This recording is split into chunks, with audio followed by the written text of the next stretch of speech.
Alors Lynn, il y a une autre question qui revient assez régulièrement. On a parlé de différents outils.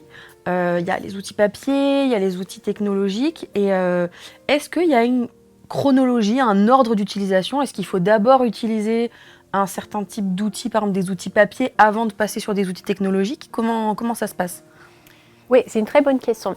Donc, disons qu'il n'y a pas vraiment de chronologie à respecter. On peut proposer des outils technologiques même pour de très jeunes enfants. Et c'est souvent ce que l'on voit justement s'il y a un diagnostic qui fait qu'on sait que cet enfant-là, il va être en grosse difficulté au niveau de la communication. Il n'y a pas de souci, on peut proposer tout de suite des outils technologiques et puis notamment avec des moyens d'accès adaptés pour lui. Par contre, dans les faits, effectivement, parfois avoir des outils papier, ça peut être plus accessible. On peut imprimer, commencer à mettre en place des choses tout de suite sans avoir à acheter du matériel, etc. Donc, effectivement, ça peut être plus facile de mettre en place le papier que les outils technologiques. Mais une idée vraiment importante à garder à l'esprit, c'est que, en fait, tout le monde va avoir besoin de différents types d'outils de communication. Donc, même si on utilise un outil technologique, il faut quand même avoir des moyens papier aussi, d'autres outils, parce que il y aura toujours le moment où l'outil est déchargé, qu'il y a une panne. Donc, vraiment, il faut penser qu'on ne peut pas avoir qu'un seul moyen de communication. Il faut vraiment penser multimodalité, différentes manières de communiquer. Par rapport à l'utilisation des tablettes avec les enfants, il peut souvent y avoir une crainte par rapport au temps d'écran.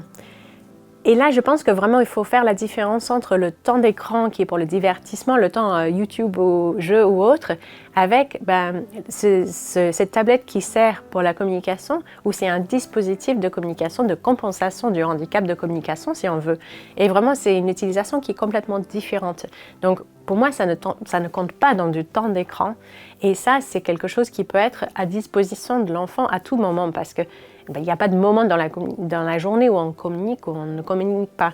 Il faut vraiment pouvoir avoir accès.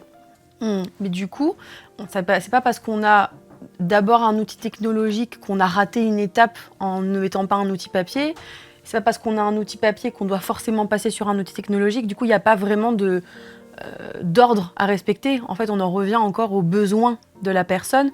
Quel est l'outil, quels sont les outils qui vont répondre à ses besoins? Et puis, comme tu l'as bien dit, parfois, il va y avoir des solutions technologiques et puis papier en parallèle. Des fois, on n'aura par exemple que des outils papier. Ou voilà, en fait, c'est vraiment, on peut moduler comme on veut. Il n'y a pas vraiment de consignes à respecter tant que ça répond aux besoins de la personne. C'est ça? Oui, tout à fait. Et puis, c'est vraiment cette question de besoin de la personne. En quelque sorte, c'est bien de pouvoir tester de différents outils. Et par exemple, si en tant que parent ou professionnel, on a décidé qu'on ne proposera que du papier, faut peut-être se poser la question de quelles sont mes idées reçues par rapport à la technologie et est-ce que moi, demain, si j'ai fait un AVC, si j'ai une maladie et que je perds la parole, est-ce que je ne voudrais pas que moi, on me propose des moyens technologiques pour pouvoir m'exprimer.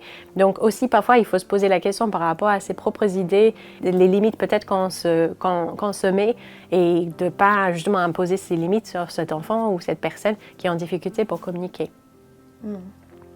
Et ce qui est intéressant aussi du coup avec les outils technologiques, c'est les possibilités qui sont données par la synthèse vocale, donc la voix qui va être produite par la tablette, l'ordinateur, qui va permettre du coup d'accéder à des situations de communication qu'on n'a pas forcément avec des outils papier. Si la personne en face ne sait pas l'utiliser, alors qu'avec la synthèse vocale, par exemple, en allant au magasin, au café, on peut produire sa phrase.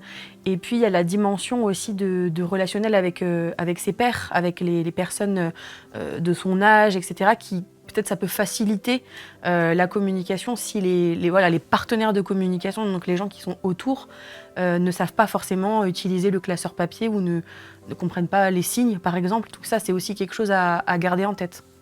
Oui, tout à fait. Finalement, il faut tester plein de choses différentes et puis utiliser beaucoup de modalités différentes au quotidien.